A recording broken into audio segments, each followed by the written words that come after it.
અમારા રાજ્યની લેવી ચોકી કરો. આપણી રજા સિવાય કોણ અંદર પ્રવેશ ન કરી શકે. ભલે મહારાજા.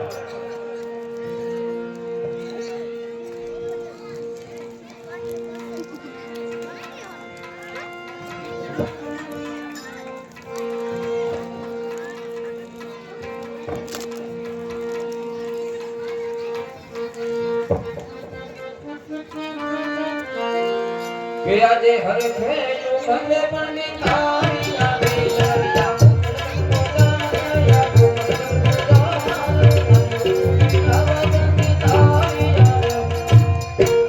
અરે ભાઈ રાજના દરવાજે કોણ છે? અરે રાજાના પ્રધાન. રાજમાઓની રજા માંગુ. અરે મહારાજ, મારે પંડિતજી છે, રાજમાઓની રજામાં આવે છે. અરે આવો પંડિતજી. ગોકળગઢ નગરની અંદર તમારું સ્વાગત છે. અરે પંડિતજી, ગોકળગઢનો રાજા અજમલ ઉદયના ચરણમાં નમન કરે છે. અરે પંડિતજી, કઈ તરફથી આવી રહ્યા છો અને કઈ તરફ જઈ રહ્યા છો? અરે મહારાજા, ઉમરકોટથી આવું છું. સોઢારાયની દીકરી નેતલદેના શ્રીફળ લઈ રહ્યો છું. અરે પંડિતજી, નહીં, આ શ્રીફળનો શિકાર કદાપી ન થાય. કારણ કે સોઢારાયની દીકરી કાળી અને કંજરૂપી છે. શરીરે પણ 8 અંગે ખોટું છે પ્રધાનજી.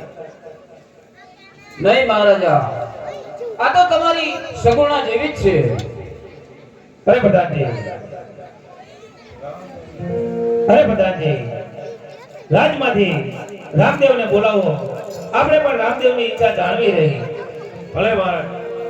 આજે પર ધન બોલાવે રામદેવ આવજો રે.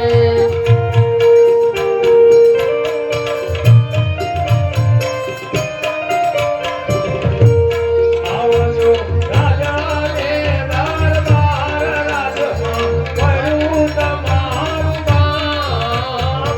પર ધન બોલાવે રામદેવ આવજો રે. અરે બધાજી, અત્યારે પણ શેના માટે રાજમાં બોલાય? અરે રામદેવ, મહારાજા બોલાવે છે. અરે પિતાજી, તો તારે રાજમાં શેના માટે બોલાય? હરે રામદેવ, ઉમરકોટથી સોઢારાયની દીકરી નેતલદેના શ્રીફળ આવ્યા છે, એટલા માટે તમને બોલાયા છે. અરે પિતાજી, જરૂર પણ એ આવ્યો તો ધીરે પિતાજી. નહીં રામદેવ, કારણ કે સોઢારાયની દીકરી કાળી ને કંજરૂપી છે. 8 અંગે ખોટું છે બેટા રામદેવ. આ શ્રીફળ કેમ તમને શીખાય? અરે બેટા રામદેવ, હું પણ સારા રજવાડા જોઈ, સારી કુંવરી જોઈ અને તમારો